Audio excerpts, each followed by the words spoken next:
लोग बोलता है बीजेपी, आरजेडी, जदयू, कांग्रेस, न जाने कितने पार्टियों के लोग नाम लेते हैं, लेकिन आप जानिए कि इस जमाने में कोई किसी को मदद नहीं करता है।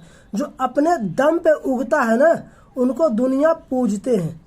किसी को भरोसा मत रही। एक समय ऐसा था कि हम बीजेपी के बहुत ज़्यादा सपोर्ट किया करते थे। और एक बात को हम बताना चाहते हैं आप लोगों के कि जब पहली बार नरेंद्र मोदी जी चुनाव लड़े थे तो हम 2017 में मोदी जी के पास ऐसे ऐसे पत्र लिख के भेजे थे।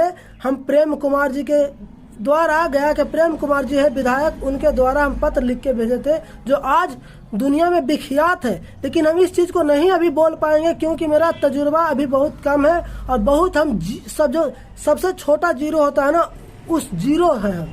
तो मेरा बात पे कोई विश्वास नहीं करेगा, लेकिन एक दिन आशा है कि इस बात को जरूर रखेंगे और दुनिया मेरी बात को सुनेगा। इसको हम प्रूफ देंगे। अपने दम पे बनिए तो दुनिया आपको पूजेगा। आज देखिए बहुत बड़े बड़े पार्टी आपस में ही लड़ रहे हैं एक सीट के लिए।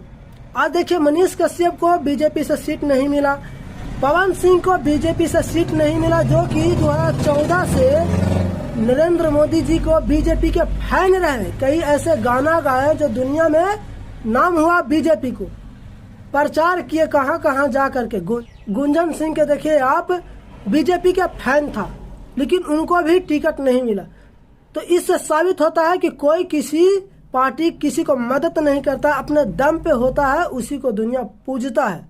अब देखिए कि जितना भी लोग, जो पवन सिंह हो, गुंजन सिंह हो या अन्य कोई पार्टी लोग हो जो निर्दलीय लड़ रहे हैं, वो सोचते थे कि हमें किसी भी पार्टी से टिकट मिल जाए तो हम चुनाव लड़ेंगे। आखिर ऐसा क्यों सोचते हैं?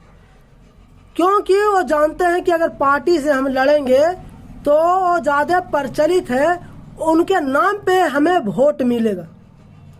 किसी को अपना नहीं है कि हम अपने दम पे जो वोट प्राप्त कर लें। आप देख रहे होंगे अभी कि आरजेडी से बीजेपी में जा रहा है, सपा से बीजेपी में जा रहा है, मायावती के पार्टी से बीजेपी में जा रहा है, ममता बनर्जी जी के पार्टी में से बीजेपी में जा रहा है, कुछ बीजेपी के भी लोग दूसरे पार्टी में जा रहे हैं। तो यहाँ इनको अपना कोई पहचान है नहीं, सिर्फ पार्टी के नाम पे लड़ रहे हैं। अगर बिहार में देखा जाए तो बिहार में कोई विकास नहीं हुआ है, या अन्य किसी राज्य में जो दल बदल हो रहा है तो इनका कोई पहचान है? कोई पहचान नहीं है। अगर पहचान होता तो किसी भी पार्टी से लड़ सकते हैं, निर्दलीय भी लड़ सकते हैं, अपना दम पे लड़ सकते हैं और कह सकते हैं कि हमने एक काम किया है और जनता को विश्वास जीता है, जनता हमें वोट जरूर देगा। लेकिन ऐसा नहीं करके खाली पार्टी बदलते रहे। तो इसका मतलब है कि जो भी पार्टी बदल रहे हैं वो काम अपना क्षेत्र में नहीं किए हैं और सिर्फ पार्टी के नाम पे वोट लूटना चाहते हैं। आप दिमाग लगाइए कि जो काम करेगा जिस क्षेत्र में, वो कभी दूसरे पार्टी से नहीं लड़ेगा टिकट। वो कहेगा कि हम यहीं से लड़ेंगे, जो पार्टी से लड़ रहे हैं उसी पार्टी से हम लड़ेंगे, चाहे कुछ भी हो जाए। हम जनता के लिए काम किए हैं तो जनता हमें समर्थन करेगा। और हमारे देश के जनता भी कुछ ऐसे हैं जो पार्टी के नाम पे देते हैं वोट, बिहार में खास करके, विकास के नाम पे नहीं। आप गुजरात में चले जाइए, गुजरात में या अन्य किसी राज्य में बहुत ऐसे स्टेट हैं जो विकास के नाम पर वोट देते हैं, लेकिन हमारे बिहार में जाति के नाम पे वोट देते हैं। गुजरात में कम विकास हुआ है, जो मोदी जी को 29 सीट आया था उस समय, और बिहार में हमने 39 सीट दिया था। तो क्या बिहार में ज्यादा विकास हुआ था इसलिए हम बीजेपी के सपोर्ट किए थे? नहीं, हम सिर्फ जाति के नाम पे वोट दिए थे, एक हवा के नाम पे वोट दिए थे। ऐसा नहीं कि बीजेपी काम नहीं कर रहे। नरेंद्र मोदी जी बहुत अच्छा काम कर रहे हैं, बहुत अच्छा काम किए हैं, लेकिन बीजेपी में कुछ ऐसे लोग हैं, खास करके बिहार के लोग, जो बिहार को बदलना नहीं चाहते हैं। हम अपने देश के, बिहार के जनता को भी कहना चाहते हैं कि बिहार के जनता भी कुछ ऐसे लोग हैं जो पैसे पर बिक जा रहे हैं। कलयुग किसको नाम दिया गया है? कलयुग कोई है नहीं, हम और आप कलयुग का सबूत हैं। जिसको में छल कपट आ गया वही कलयुग है, कलयुग कोई है नहीं।